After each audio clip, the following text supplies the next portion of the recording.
pra alguém e pensou, o que passa na cabeça dela? Mañana no hay clase, mañana no hay clase, mañana... Começou, né? Beleza. Olá, nós somos o Podcast, eu sou o Caleb. E eu sou a Kálita. E no nosso primeiro episódio, a gente vai falar um pouquinho de quem nós somos, o que nós estamos fazendo aqui, como surgiu essa ideia e aonde nós queremos chegar. O legal é que o pessoal tava cheio de expectativa, desde que a gente postou lá na primeira vez e já começamos a colocar no nosso Instagram, a galera já ficou perguntando, e aí, quando vai ser? Quando vai ser? E logo... a gente... Dá pra ver que a gente é cheio de compromissos e desde que a gente colocou o nosso Instagram até hoje, já deve fazer uns 7 meses e não conseguimos gravar. Não faz tudo isso, mas eu trabalho muito, é por isso que a gente não Essa aqui gravou até semana agora. que vem tava trabalhando, semana passada tava trabalhando.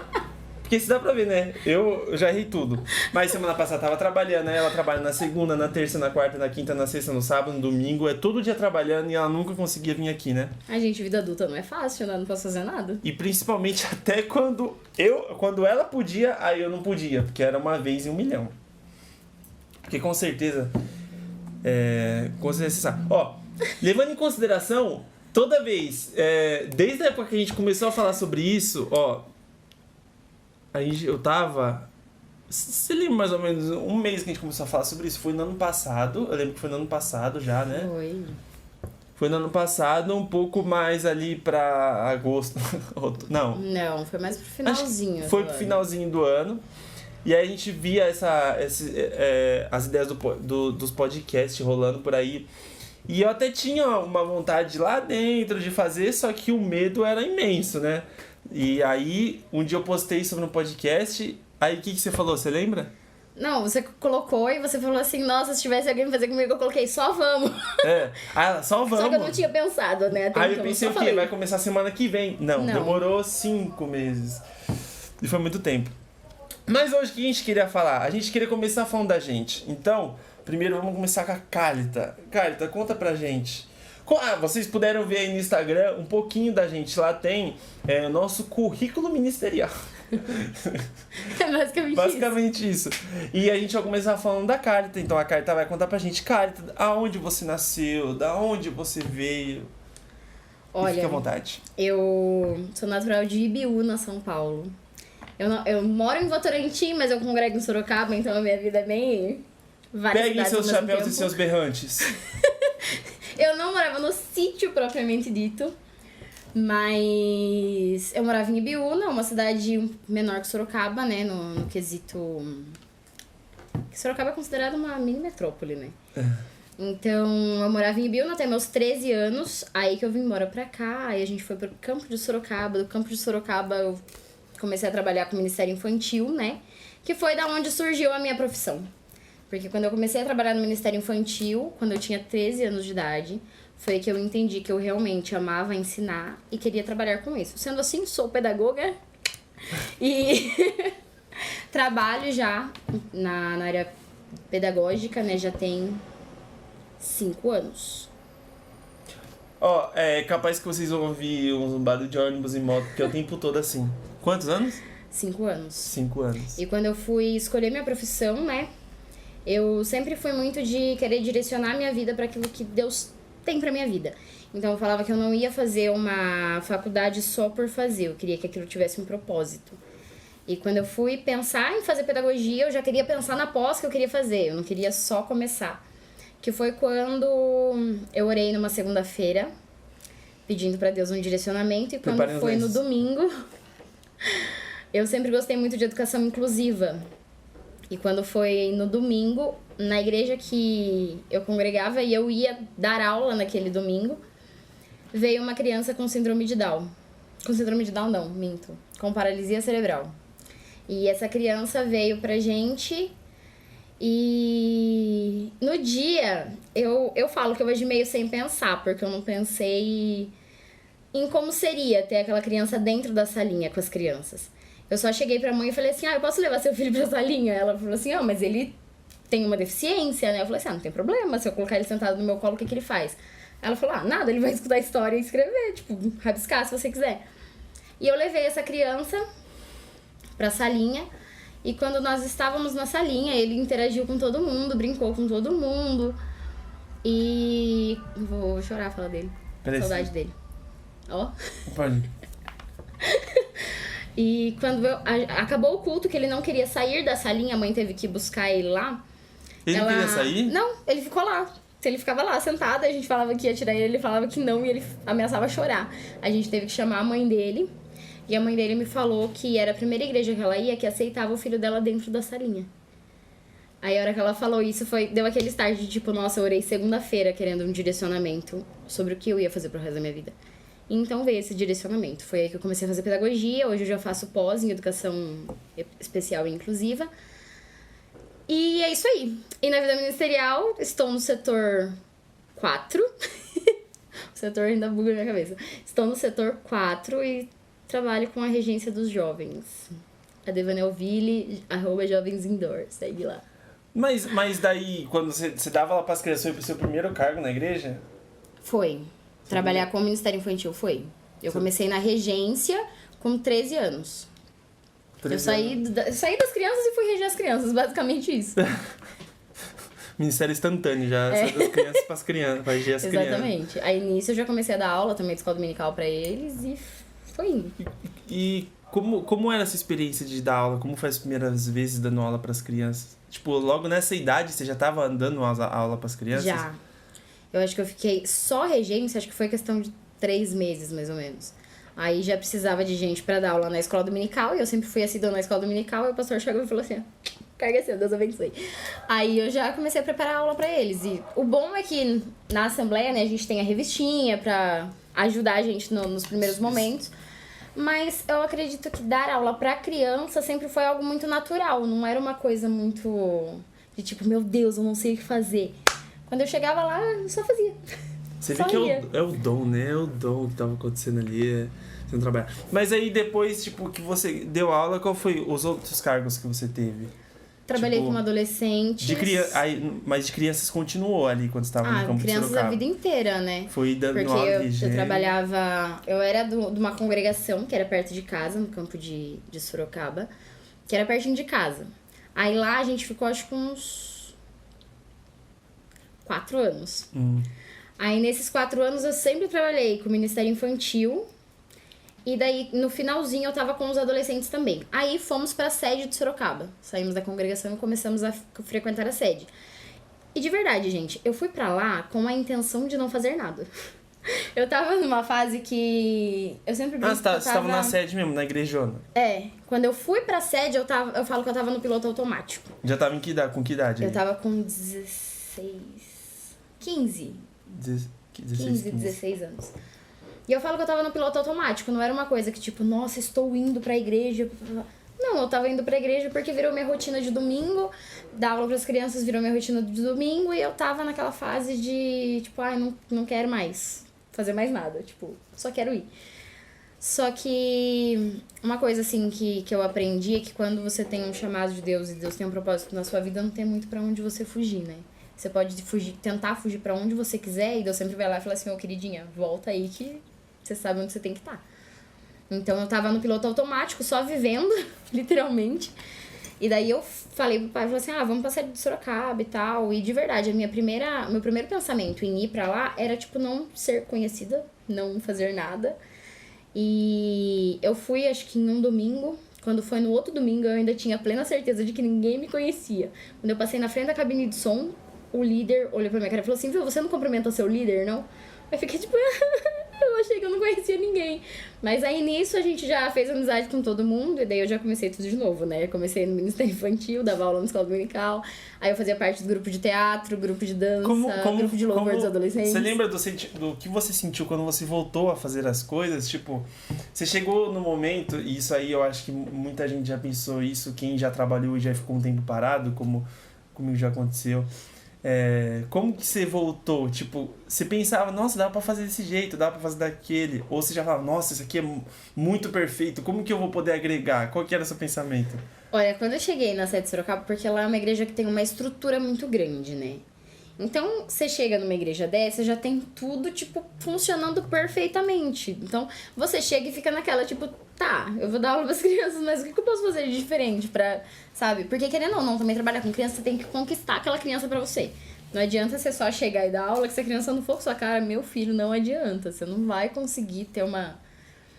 Então, eu cheguei e eu me questionava, tipo, nossa, mas por que eu? Tipo, numa igreja que tem uma estrutura desse tamanho, tipo, com tanta gente capacitada.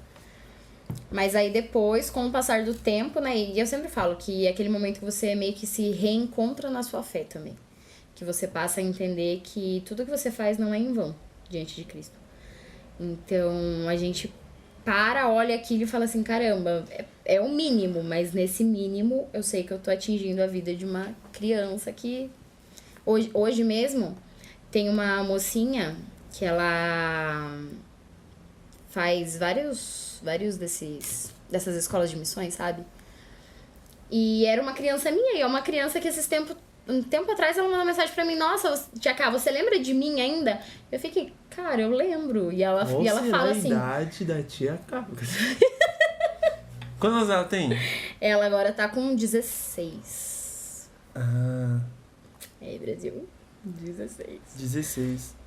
E aí ela lembrou de você. Ela lembrou de mim. Então, são coisinhas assim que você acha que... No momento que você tá fazendo, você fala assim, nossa, mas é uma criança, né? Como que essa criança vai lembrar lá no futuro? E depois que você passa um bom tempo trabalhando no Ministério Infantil, chega um adolescente e fala, ô Tia Cá, ó, você me deu aula, eu lembro disso, eu lembro daquilo, isso agregou na minha fé. É muito louco, tipo, você fala assim, caraca, é a longo prazo, mas é muito gratificante. Eu tava ouvindo, a gente teve um pré-congresso de crianças e a pregadora dizia que o ministério mais difícil era o infantil. Por quê? Porque o pastor, ele vai manter as pessoas ali, né? Os mais velhos. O líder de jovens é para manter a galera ali, para atrair. Agora, quando é para criança, é você lançando a semente para ela crescer nos caminhos de Deus. E, tipo, cara, cada vez isso tem ficado mais difícil, porque... tem o TikTok aí e as crianças cada vez que vai passando pra baixo vai vendo coisas diferentes e dancinhas e trends. E tem no YouTube diversos youtubers que estão focando nas crianças. Tem uns que, claro, é genuinamente para poder distraí-las, mas tem outros que tem aquela coisa ruim por trás, sabe?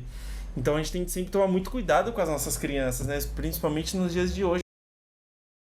Voltamos em cerca de 2 segundos, deu uma quebrinha aqui porque parou o celular, mas voltamos já. Então a Caetá vai continuar com a linha de raciocínio. E a gente tava falando de Ministério Infantil, né? E quando nós falamos de Ministério Infantil, tem uma frase que eu acho muito errada, que é quando fala que a criança é o futuro da igreja. Eu falo que não, gente, a criança é o presente da igreja. A gente precisa cuidar dessa criança no agora, não é lá na frente que ela pode fazer as coisas. Ela pode começar a fazer as coisas para a obra de Deus agora. Ela vai trazer um pai, ela vai trazer a mãe, ela vai trazer um avô, um amiguinho para a igreja. Então a criança ela não é o futuro, ela é o presente. Da mesma maneira que nós trabalhamos em prol do reino, a criança também pode trabalhar em prol do reino. Até mesmo porque quando você vê uma criança falando de Jesus é muito bonito, porque o evangelho ele é puro. E quando você vê uma criança que tem genuinamente a pureza, dá pra dizer que é muito mais fácil, eu acho, de perfurar corações que são duros pra palavra e pra Cristo, né? E lá de onde eu vim, tinha muitos trabalhos com as crianças, trabalhos lindos, mas quando eu cheguei aqui em Sorocaba, eu comecei a ver os trabalhos que eram feitos aqui, tipo, uma equipe gigantesca, tipo, seja lá em Votorantim, onde eu era, depois quando eu vim pro Vanel, e o jeito que eles faziam o trabalho, todo detalhado, eu falava, mano, eu cheguei a pensar, mano, precisa de tudo isso, e depois você vê, mano, precisa de tudo isso. Cara. Precisa de tudo isso, e é muito louco o trabalho que fazem com as crianças. Bom, falando agora um pouco dos adolescentes, né? Porque a gente tem uma ideia, uma proposta com o Podcast de falar com os adolescentes a partir da galera aí dos 12 anos pra frente, né? Então, eu queria ver, como você disse, que você entrou pro Ministério dos Adolescentes. Como foi essa entrada do Ministério dos Adolescentes, sendo uma adolescente filha de pastor. Que nós dois somos. Então, a gente que teve essa adolescência muito intensa dentro da igreja, a gente tem umas coisas pra falar. Então falei, como foi trabalhar com os adolescentes? Trabalhar com adolescentes, enquanto eu era adolescente, porque eu era uma adolescente de uns 14 anos, 14, 15 anos, trabalhando com adolescentes de 12. Então, era muito louco pensar em que eu tinha as minhas próprias questões e, ao mesmo tempo, eu tinha que dar um suporte para as questões de outros adolescentes. Então, era uma coisa, assim, muito, muito maluca na minha cabeça, de tentar entender tudo que estava rolando. Mas, ao mesmo tempo, era algo que eu gostava, de saber que eu estava sendo útil ajudando outros adolescentes, mesmo tendo as minhas próprias questões. E que cargo que você era dos adolescentes? Era, tipo... Então, é que o grupo dos adolescentes, quando eu trabalhava lá no... Esse foi em Votorantim ainda. Então, só Votorantim. tinha o grupo. Em Votorantim, Campo de Sorocaba. Sorocaba. Só tinha o grupo, não tinha uma liderança dos adolescentes, então a gente era meio que tudo. A gente foi colocado mais pra gente reger os adolescentes, pra eles não ficarem sem fazer nada. Então, a gente tinha ali... Era só meio que a regência dos adolescentes. E nisso a gente acabava ficando meio que na liderança também, né? Era só eu e mais uma moça. Então, tipo, aí fui trabalhando com os adolescentes e depois aí, você foi trabalhar com os adolescentes novamente em algum outro lugar? Eu dei aula pra pré-adolescente no setor 18, ali em Votorantim, que daí era campo de Piedade já, e só. E qual que é a diferença que você vê, assim, tipo, adolescente, criança para adolescente? Como que é essa aula? Criança é uma coisa mais lúdica. Então a gente trabalha teatrinho, faz as crianças fazerem o teatro enquanto a gente tá contando a história. Agora, com adolescente, não. Eu sempre brinco que minha aula com adolescente é mais um bate-papo, assim. Eu dou a aula pedindo a opinião deles, o que eles pensam a respeito daquilo, pra gente poder embasar aquilo na Bíblia e falar, ó, se a gente for por esse caminho tá ok, se a gente for por outro, não. Então, trabalhar com adolescentes é uma coisa mais de bate-papo, de você olhar pra eles, o que vocês pensam disso, pra gente poder falar, ó, você pode pensar assim, mas segundo a Bíblia a gente pode também ampliar o nosso pensamento e pensar dessa maneira. Agora, com criança, não, é totalmente lúdico, né? Você ir fora da casinha e, sei lá, vai ensinar que Pedro lá andou sobre as águas, é fazer a criança imaginar que ela tá dentro da água. Então, é uma coisa bem mais lúdica, bem mais... Mas ambos são bem complexos.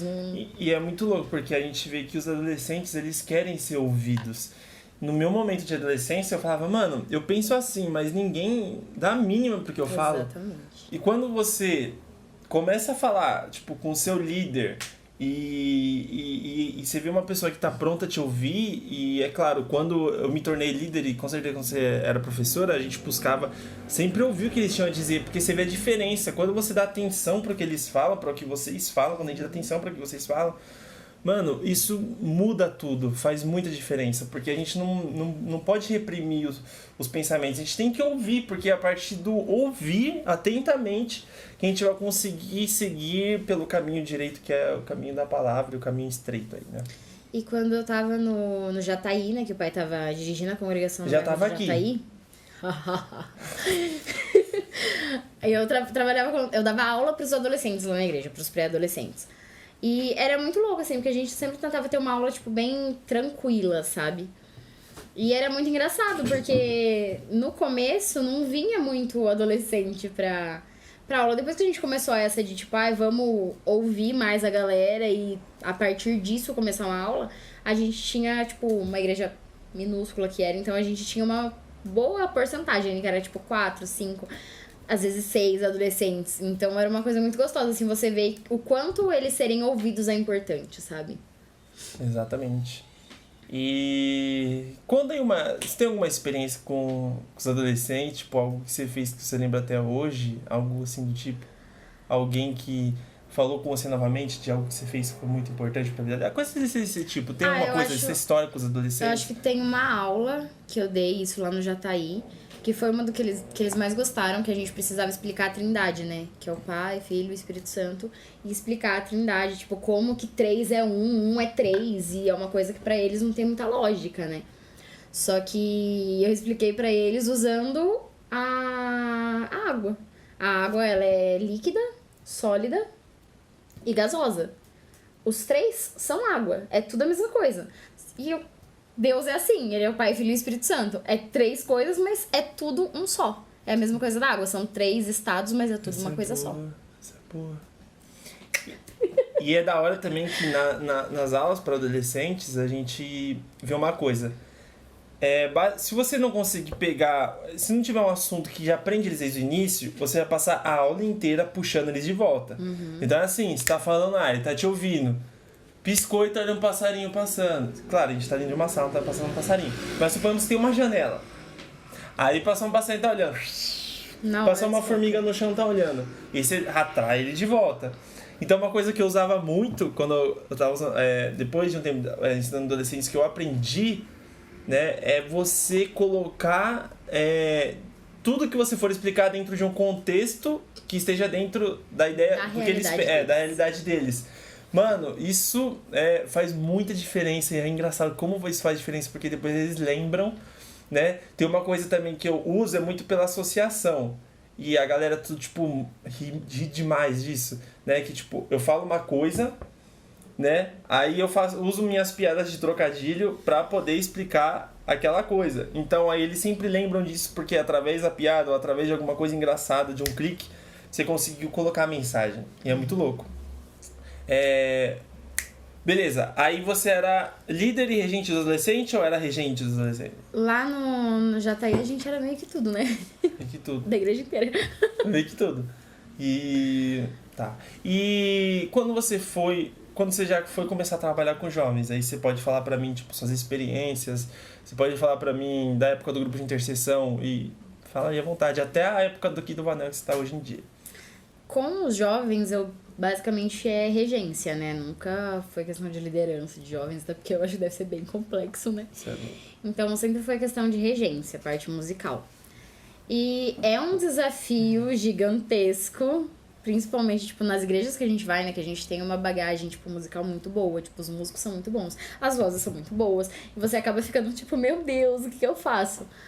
Mas é muito gratificante depois quando você vê as coisas acontecendo e quando você vê que os jovens, tipo, estão gostando daquilo. Porque, querendo ou não, gente, manter jovem dentro da igreja não é fácil. É uma coisa, assim, que... E a gente diz isso por nós mesmos, né? Nós somos jovens. E se a gente for falar que as coisas do mundo não são atrativas, é mentira, porque como que fala? O intuito das coisas do mundo é realmente tirar a gente do nosso foco, né? Então, pra gente manter os jovens é meio difícil, mas é uma coisa muito gostosa, trabalhar com jovens. Você vê, tipo, sei lá, um culto de jovens, um congresso igual a gente teve, e aquele monte de jovens, tipo, na igreja, numa sexta-feira à noite, num sábado à noite. E é muito gostoso, tipo, no geral, assim. Mas é bem complexo, a questão de regência de voz. Você lembra como foi a primeira vez que você regeu? Você consegue lembrar disso? Como foi a primeira vez que eu regi? Qual o hino? O hino pode até esquecer, mas... Olha, o hino... Mas como que é o sentimento de você reger? Mas a sensação foi muito... na verdade, é a sensação que eu tenho até agora, que eu fico tremendo por 10 minutos depois. Mas como que é essa sensação de, tipo, de reger? Nossa, aquele momento regendo, chamando a galera pra adoração. É uma responsabilidade grande, porque a gente não tá só ali, tipo, regendo, entra aqui, entra ali, papapá. Não, você tá adorando a Deus ao mesmo tempo e levando aqueles jovens à adoração. Então, se eu tô cantando um hino que fala do quão grandioso é o meu Deus, por exemplo, eu tenho que mostrar pra eles ali na frente que, tipo, meu Deus é muito grandioso. Canta isso porque... vai além do que a gente consegue imaginar. É você transmitir pro jovem que tá ali na sua frente cantando junto com você, porque eu falo que, tipo, a gente canta junto, né? A diferença é que eu vou estar lá na frente. Mas é você mostrar pra ele, tipo, o quão grandioso é o nosso Deus e o quanto a gente deve honrá-lo da maneira que ele merece. Então, você tem que estar ali na frente, fora todo o nervosismo de você, tipo, não errar, né, a entrada da música, entrar no horário certo, lembrar da onde que divide voz, da onde que não divide, tem a questão de você levar os jovens à adoração junto com você. E eu costumo dizer que, tipo, todas as lideranças que eu passei, o regente, como ela disse agora há pouco, acha que ele não é líder. Tem muito regente que acha que não é líder. Mas, mano, se você perceber, a regência ela tem uma ideia de que a ideia dela em si, ela tá liderando você pra adoração. Então, mano, é um fator muito importante. E aí, não sei se você concorda, mas eu acho que concordo, porque você já tá balançando a cabeça. Só que, mano, o regente, ele chega até a exercer mais liderança do que o líder, porque ele tá ali nos ensaios, naquele período inteiro, pra ensinar uma música, pra fazer aquele hino ficar bonito, pra chamar aquela galera pra adoração e pra fazer eles entenderem que aquilo é uma adoração. Mano, é muito diferente. Então, eu sempre falava pros regentes, eu falei até pra galera que eu trabalho hoje, mano, vocês são líderes, vocês exercem liderança, né? Porque vocês estão chamando a galera pra adoração. Até eu vi algo num vídeo que falava assim, o ministro de louvor, ele é um dos primeiros ensinadores da igreja, um dos primeiros mestres, assim, de questão de ensinar a palavra pra igreja. Porque, mano, você levar a galera da adoração é uma coisa muito bonita e muito linda e de extrema importância. Você sempre tá à luz da Bíblia, sempre ter uma vida com Deus. Porque como você leva alguém à adoração sem ter uma vida com Deus? Então, em primeiro lugar, relacionamento com Deus. E, mano, regência é muito bonito, cara. Até porque é escolha de hino, né? Não tem como a gente só ouvir o hino uma vez e falar assim, é bonito, vou colocar. Não, cara, você tem que ver se aquele não tem embasamento bíblico, se aquilo realmente condiz com o que você acredita, com o que a sua igreja prega. Então, tipo, é muito complexo você, tipo, só olhar um hino e falar assim, que bonitinho, vou colocar. Musicalmente falando, tipo, às vezes a divisão vocal pode ficar muito bonito. Mas e o essencial, que é, tipo, o que diz a letra daquela canção? Por que você está cantando aquilo? Então, acaba sendo uma bagagem bem pesada, assim, também, de você, tipo, parar e falar, nossa, a letra precisa... Eu tenho uma experiência aqui que, tipo, a gente tinha colocado um hino, aí parecia que aquele hino era tão triste, tipo, tô sentindo minhas forças indo embora, coisas desse tipo, sabe? E a gente tem que tomar cuidado, os regentes têm que tomar cuidado um pouco de você não colocar um hino que tá pra responder a você mesmo, só a você. Mas tem que entender aquela necessidade dos jovens ali, de tipo, o que eles estão precisando? Eles estão ansiando pelo céu mesmo? Eles estão buscando pela adoração mesmo? Você tem que ir vendo tudo isso, porque, mano, tudo que a gente faz dentro da igreja, seja reger, seja pregar, cantar, seja no trato com as pessoas, tudo isso é para que o reino seja levado para os corações das pessoas, para que as mentes sejam transformadas, né? Por exemplo, um exemplo de escolher a música que condiz com todos, né? A gente tá numa fase, aqui no Vanel, que a gente tem falado muito sobre a volta de Cristo. E isso é lindo demais, cara, sabe? Você falar sobre sentir saudades do céu, de você querer, sabe, que Jesus volte. E tem um hino que a gente canta muito, né? Acho que tá cantando em 90% dos lugares, que é o Vem Me Buscar, de Jefferson Swelling. E teve uma vez que eu fui reger os jovens, a gente foi numa cooperação no Piazza. E eu fui reger os jovens e o Wesley falou assim, canta essa música, né? Porque daí eu vou ajudar nas vozes, você vai reger. E eu fui reger essa música. E na hora que chegou na parte do mas a igreja será arrebatada, a hora que a gente parou, tipo, que os jovens começaram a cantar aquilo, que eu comecei a ver, e é uma coisa muito louca, porque eu gosto muito de observar as pessoas. Eu gosto muito de observar quando as coisas estão acontecendo. E a hora que eu comecei a olhar os jovens, tipo, todo mundo com a mão pra cima, e, tipo, realmente ansiando pela volta de Cristo e pedindo, tipo, cara, quando a igreja for arrebatada, você já pensou o que vai acontecer, como que vai ser? Quando a gente começa, tipo, a analisar os jovens daquela maneira, tipo, os músicos adorando a Deus junto. Cara, quando o músico tá adorando a Deus junto, cara, não dá.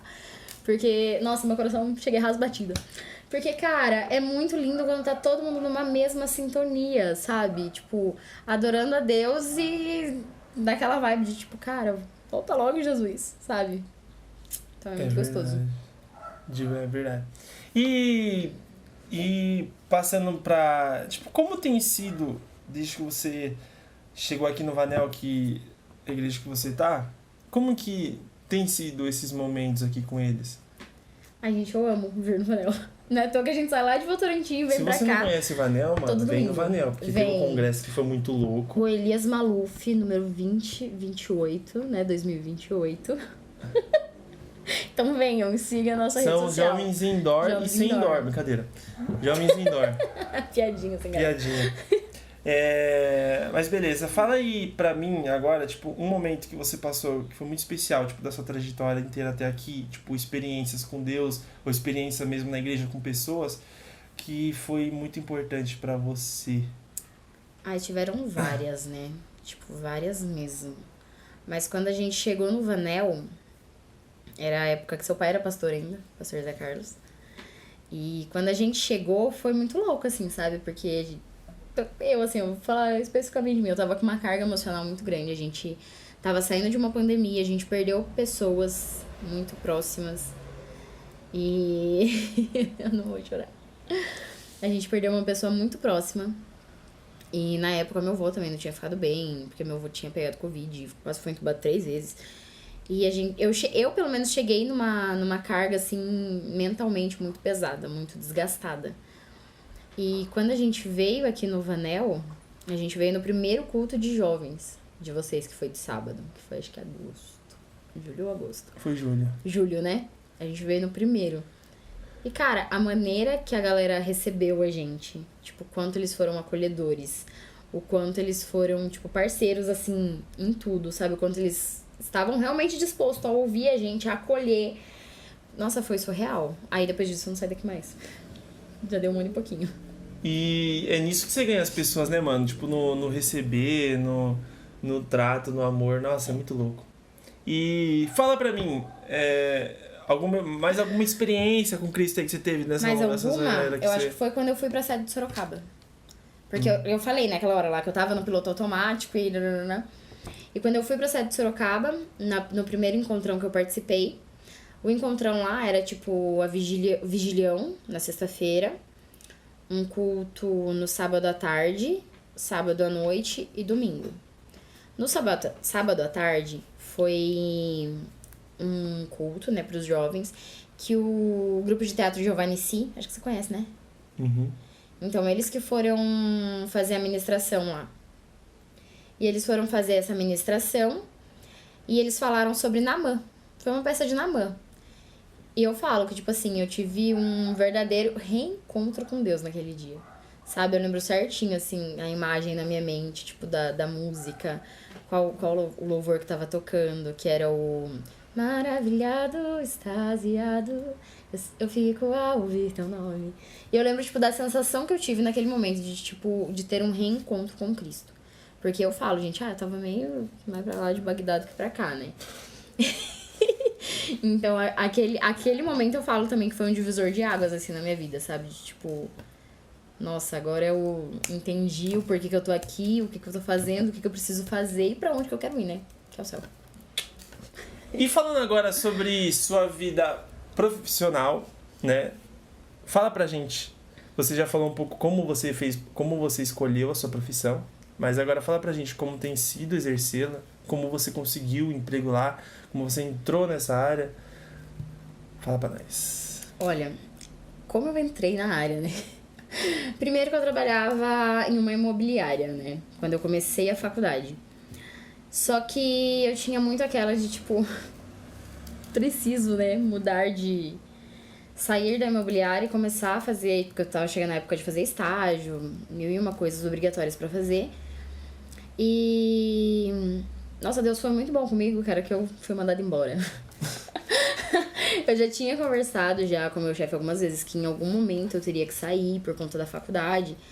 E ele precisou fazer um corte de funcionários e ele me colocou na lista de corte de funcionários, o que pra mim foi uma bênção, né? Porque eu ficava só pensando no que eu ia perder se eu tivesse que pedir demissão.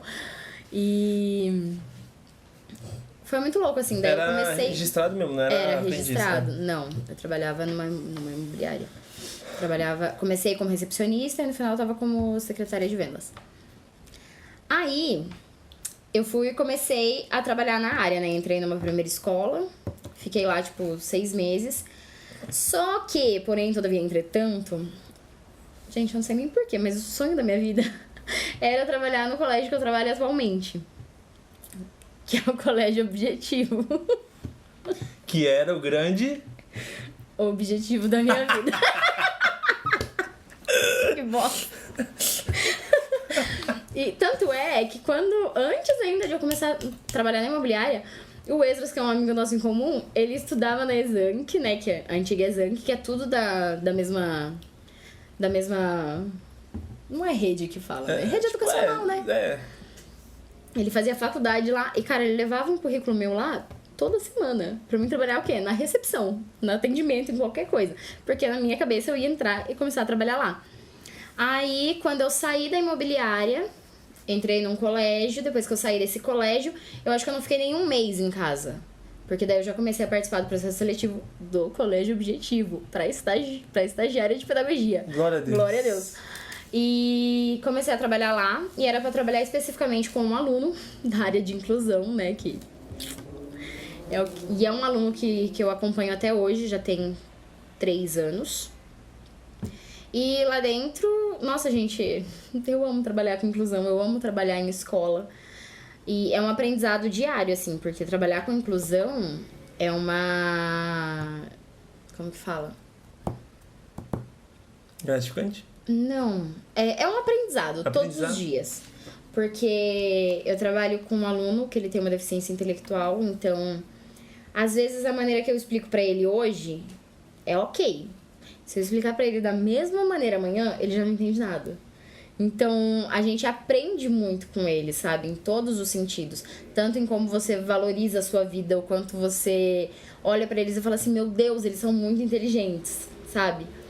E trabalhar com inclusão é muito gratificante, sabe? Uma coisinha assim que você vê que ele aprende diferente. E eu trabalhei já com diversas inclusões no colégio que eu trabalho atualmente.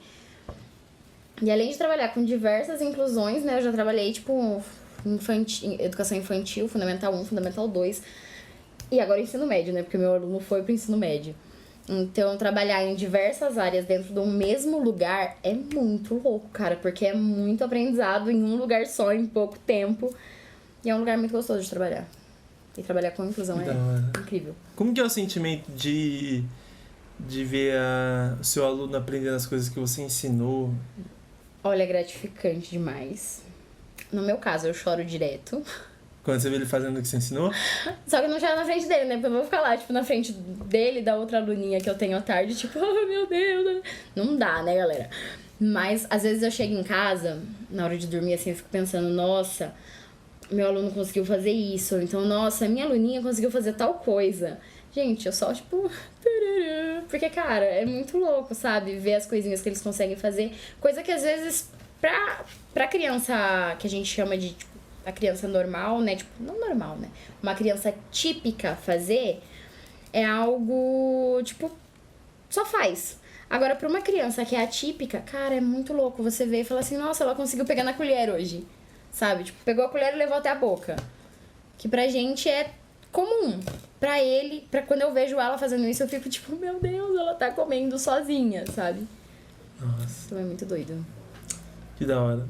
E quando você fazia faculdade, qual que foi o tema do seu TCC? Eu assisti o TCC, mas eu quero que ela responda. Então, o meu TCC foi sobre educação inclusiva, né? Então, era a afetividade, o reflexo da afetividade na educação de crianças com síndrome de Down. Porque a criança com síndrome de Down, ela não é o que todo mundo acha. Que todo mundo tem aquele estereotipo de criança com síndrome de Down. Que todas as crianças são felizes, todas as crianças são, tipo, sempre do mesmo jeito, carinhosas com todo mundo. E eu fiz isso porque eu trabalhei com 2 aluninhos da mesma idade, da mesma sala, que eles eram totalmente opostos, cara. Tipo, um era um síndrome de Down, que, tipo, se ele puder, ele pega você no meio do corredor e dança valsa com você. Que ele é super carinhoso. Já o outro, ele vai falar não pra tudo que você fala pra ele. Se você falar bom dia, ele vai olhar pra sua cara e falar não. Esse era o tipo de aluno que eu tinha. Então, eles eram totalmente diferentes. E o meu foco era mostrar o quanto a afetividade ia conseguir fazer com que o aluno carinhoso aprendesse e com que o aluno marrentinho também aprendesse. Porque a partir do momento que você trabalha com afetividade com o seu aluno, que você mostra que você se importa com ele, que você gosta dele, o cérebro dele começa a trabalhar de uma maneira totalmente diferente. Tanto é que hoje em dia o marrentinho continua morrendo de amores por mim, eu gosto dele. Você conquistar. Ele foi conquistado. Por quê? Por causa da afetividade. É por isso que eu abordei esse tema no meu TCC. Top. Que não adianta você só gostar de lecionar. Você tem que gostar de lecionar e você tem que, tipo, mostrar pra criança que você quer que ela aprenda, que você ama ver ela aprendendo. Beleza. Tem algo mais que a gente deixou passar sobre você? Ah, só, né? Porque o resto da minha vida é só isso mesmo. Fala pra gente quais são seus apelidos. Kali E? e... Qual que é aquele que alguém chama? Kafta. É meu cunhado. Meu cunhado me chama de Kafta. Deixa eu ver.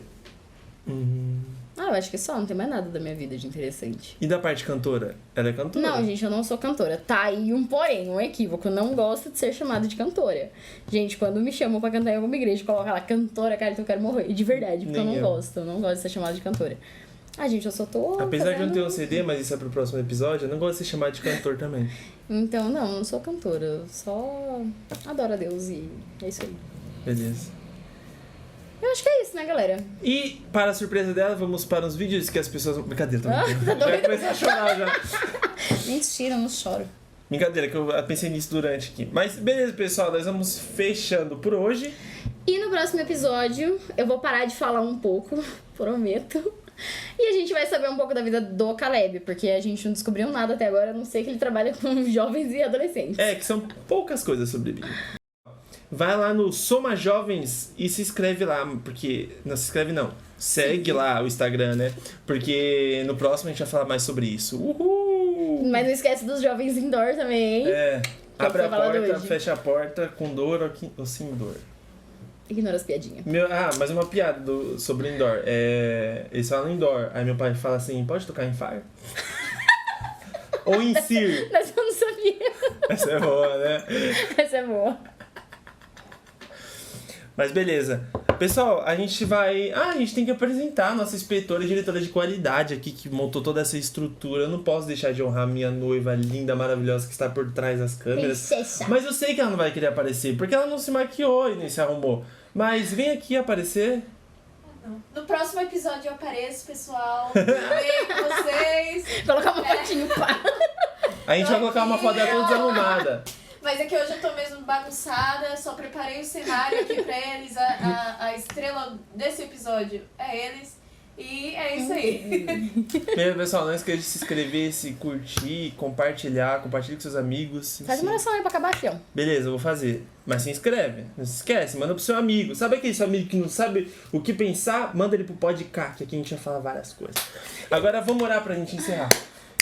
Senhor meu Deus, Senhor meu Pai, nós te agradecemos por esta oportunidade, porque o Senhor nos dá essa oportunidade de falar com as outras pessoas. Senhor, que isso possa alcançar a vida de muitas pessoas, que possa transformar muitas pessoas, porque tudo que nós fazemos, para onde nós imos, o que nós falamos é por Ti, para Ti, contigo.